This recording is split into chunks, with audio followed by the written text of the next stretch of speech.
toca comentar la quinta parte, que es el tema de la conclusión, y antes de eso el tema de la formación y conclusión. De la formación no me voy a extender, el último capítulo está ahí como muy explícito, pero hay una expresión linda que dice que todo esto de la formación es formarse para despertar a través de la formación la pasión por la misión. Sería como el síntoma. Entonces, uno puede agregar, se habló de formación en cada etapa de la vida, la formación que requiere una educación en el silencio y la escucha de la palabra, la formación, se repitió muchas veces la necesidad de formar al pueblo de Dios y a nosotros en la doctrina social de la Iglesia, la familia con el primer ámbito de formación, etcétera, ¿no? Pero lo cerraría como una especie de frase que me gustó, diciendo que esta es la clave de la formación, despertar a través de ella la pasión por la misión, ¿no? La pregunta el planteo de la segunda, hablo más de la conclusión. Recuerden, el sentido de la segunda sesión era cómo ser una iglesia sinodal en misión. Ese era lo que habría que supuestamente tenemos que llegar a responder. Cómo ser una iglesia sinodal en misión.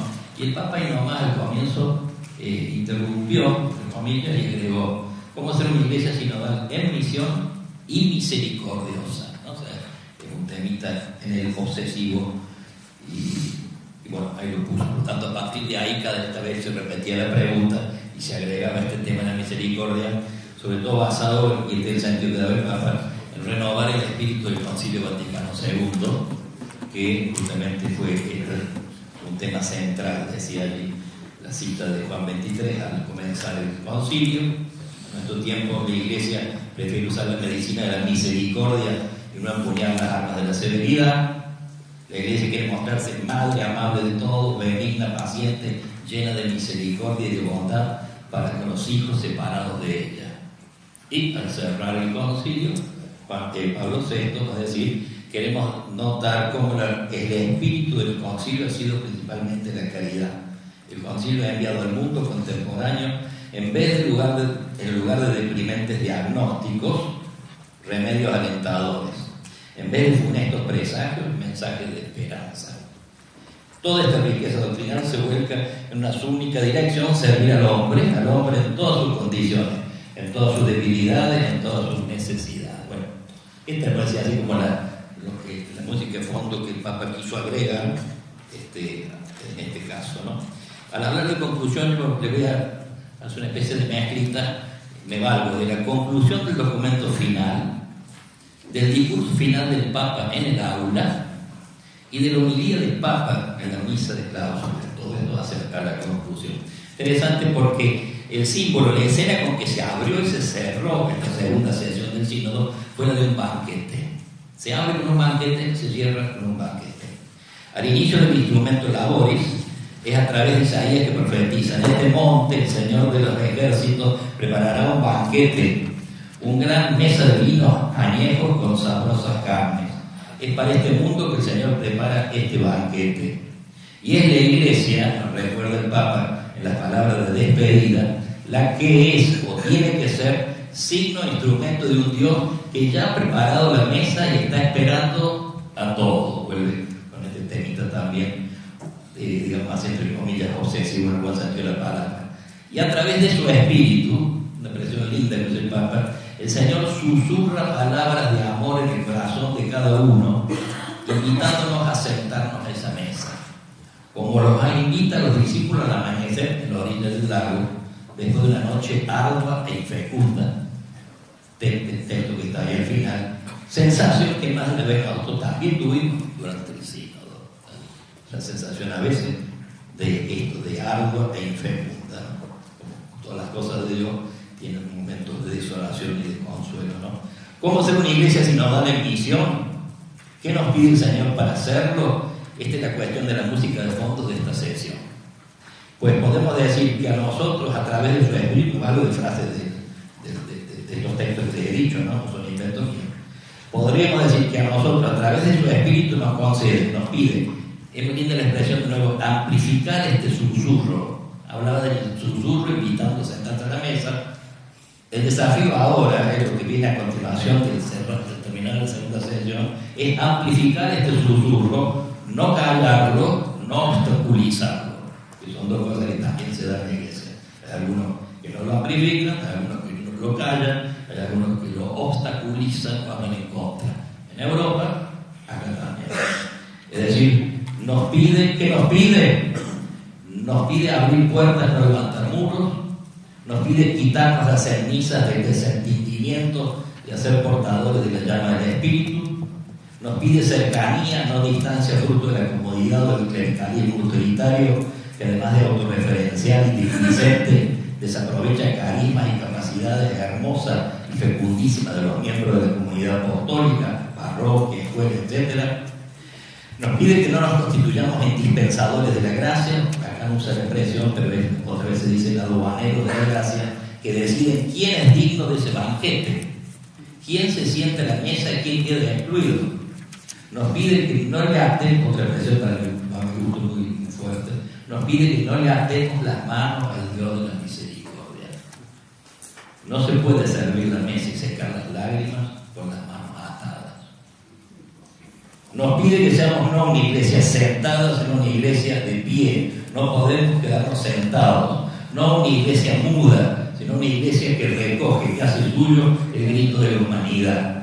No una iglesia ciega, sino una iglesia que, iluminada por Cristo, lleva la luz del Evangelio a los demás.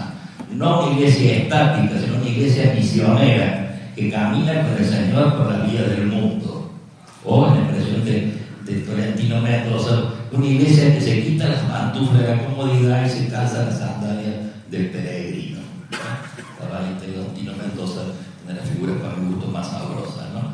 Por lo tanto, fíjense, en forma imperativa, es amplificar el susurro de su amor, es lo que nos espera ahora. Amplificar el susurro de su amor, abrir puertas, no atarles las manos al Dios misericordioso y ponernos de pie. Y volviendo a la imagen del banquete, yo no me puedo olvidar de un par de fotos sacadas con un dron desde arriba del agua de Pablo VI el año pasado, entre medio de las dos sesiones. En la primera, y sentados en torno a las mesas los miembros del sínodo, y en la segunda, un mes después, en la Jornada Mundial de los Pobres, en el mismo sitio, en las mismas mesas, una multitud de hombres y mujeres en situación de calle almorzando junto al Papa. Y yo pensaba, de esto se trata. ¿Tiene sentido este sínodo? Si tiene sentido que nos sentemos a reflexionar y a pensar seriamente en esa mesa, si el fruto de ese ejercicio son esas mesas ahora pobladas de los últimos, de los olvidados, de los invisibles, de los Bartimeos, que fue el personaje del final del concilio de la misa, de los salidos a buscar los cruces de los caminos ante la ausencia de los invitados, entre comillas, dignos, de los que jamás se hubiera cruzado por la cabeza estar allí, banqueteando gozosos dignamente y encima junto al Papa, a quienes los sencillos lo disfrutan, mientras muchos de nosotros le andamos veteando su proceder y su palabra a la pesca de escándalos y herejías. Triste, ¿no? No nos reunimos, decía Radcliffe, no nos reunimos en el sínodo para negociar compromisos o golpear a los oponentes. Estamos aquí para aprender unos de otros cuál es el significado de esta extraña palabra amor. Cada uno de nosotros es un discípulo amado que tiene un Dios particular para ver al desconocido en la playa y poder decir, es el Señor. Esto tiene fuerza de profecía. Este es el banquete que nos espera, pero que lo estrenamos aquí y ahora. A este símbolo del banquete, sentarse juntos, mirarnos a la cara, dialogar, crear espacio, hay que darle forma. A estas palabras hay que hacerlas gesto. Este es el desafío de ahora. La decisión sorpresiva del Papa, que se lo comentó, lo paso muy por encimita, de darlo por aprobado el texto, ponerlo ya a disposición de todos y publicarlo, sin que sea un documento previo a una exhortación suya, generó una reacción espontánea en todo el aula de inmenso gozo de agradecimiento. Fue un momento muy fuerte, me atrevería a decir un momento de más gozo. Quizás porque fue un testimonio de coherencia con lo que es la sinodalidad. De reconocimiento del trabajo y la confianza en que lo gestaron todo ese tiempo, arduamente, considerando, dice el Papa, que hay un documento en materia suficiente y concreta para hacer la carne en los diversos continentes y contextos. Y agregó, y esto me parece muy importante, no se le entregó a los miembros sinodales, sino al santo pueblo de Dios. Y agrega, es obvio, dice el Papa, que no todos se pondrán a leerlo. Serán sobre todo ustedes, junto con tantos otros, los que hagan accesible su contenido en las iglesias locales. Y los revolvió, digamos. Por tanto, el signo de la fecundidad del sínodo, de que valió la pena tanto esfuerzo, será la accesibilidad, hacerlo accesible al pueblo de Dios, y la concreción en gestos del espíritu del sinodal. O sea, dos desafíos que Francisco nos tiró a quienes lo vivimos. En esto que llamamos etapa de implementación. Hará falta una escucha abierta y vulnerable que permita que el espíritu nos mueva y nos cambie, exigencia de congregación, nos haga elegir a través del discernimiento y nos lleve a concretar. Salvo un poquito, osadía de salir a las calles, salir de nuestros lugares de confort. Cuando uno de los obispos, algún revolvió, le dice, a ver, señores obispos, se refería a nosotros, ¿cuándo fue la última vez que salimos a la calle? Le dice, no, un silencio, los vasos. Queridos obispos, ¿cuándo fue la última vez que vos saliste a la calle? Le dice, acá, descanso, dijo el otro. La plaza en el centro. Espadardo decía, estar en lugares con vientos tormentosos y no en puertos seguros. Dios sigue hablando a través de los acontecimientos. Bartimeo, figura de la misa de clausura, oyendo al Señor que pasa, se deja despertar y comienza a clamar. Y lo hace, sigue el Papa, recogiendo en el suyo el grito de todas las mujeres y de todos los hombres de la tierra. El grito de aquellos que desean descubrir la alegría del Evangelio y de aquellos que en cambio se han alejado. El grito silencioso de quienes son indiferentes. El grito de los que sufren, de los pobres, de los marginados, de los niños esclavizados en tantas partes del mundo a causa del trabajo. El grito de una voz quebrada de quienes no tienen ni siquiera la fuerza de clamar a Dios porque no tienen voz o porque se han resignado. No necesitamos una iglesia paralizada e indiferente, sino una iglesia que recoge el grito del mundo. Y quiero decirlo, quizás, dice el Papa, algunos se escandalicen, una iglesia que se ensucia las manos para servir al Señor.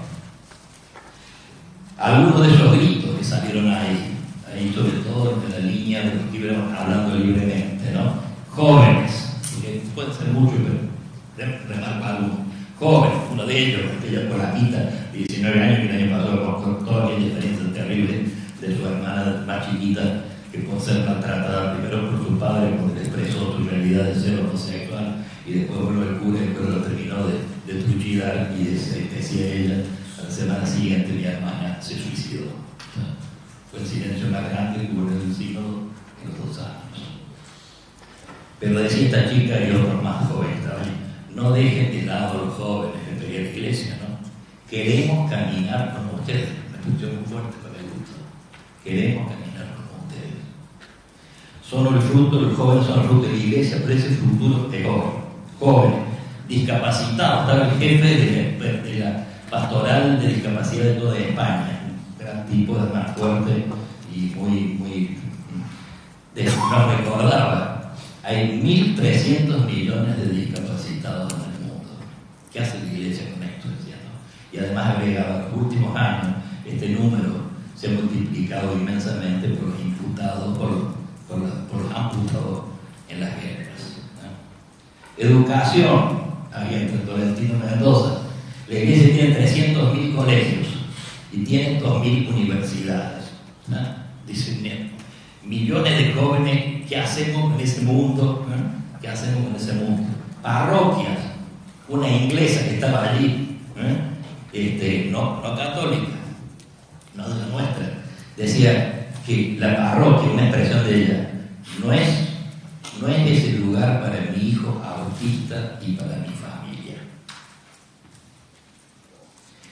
El grito de las víctimas de la guerra y positiva, un obispo sirio, gracias querida iglesia, gracias Cáritas, porque gracias a ustedes en la guerra nuestra, muchos murieron en la guerra, pero ninguno murió de hambre ni de sed gracias a la iglesia. Ahí se cantaron los vasos. Y el clamor de la naturaleza, el obispo de Nepal. En Nepal de 30 años se ha perdido una tercera parte de los glaciares, provocando inundaciones que afectan principalmente a los más pobres, se socava la tierra y provoca migraciones masivas. Hace falta la conversión ecológica. Termina el texto volviendo a la mirada de María, que recién lo comentó así, los ateos, a la que se le puede sumar el título de odigitria, que significa la que indica y guía el camino. Y finalmente el sentido del Espíritu Santo, que es el gran protagonista del sínodo y de la Iglesia, ¿no?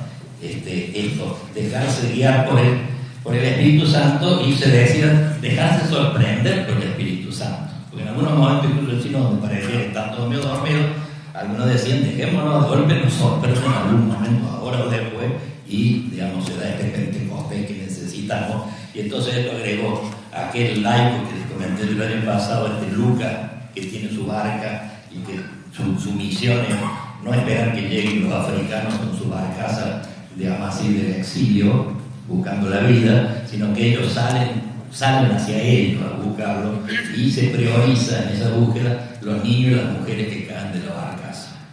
Y él decía el año pasado, cuando levanté el primer niñito muerto de frío y lo abracé, supe que allí, sentí que allí estaba el Señor, y eso me hizo volver a la iglesia.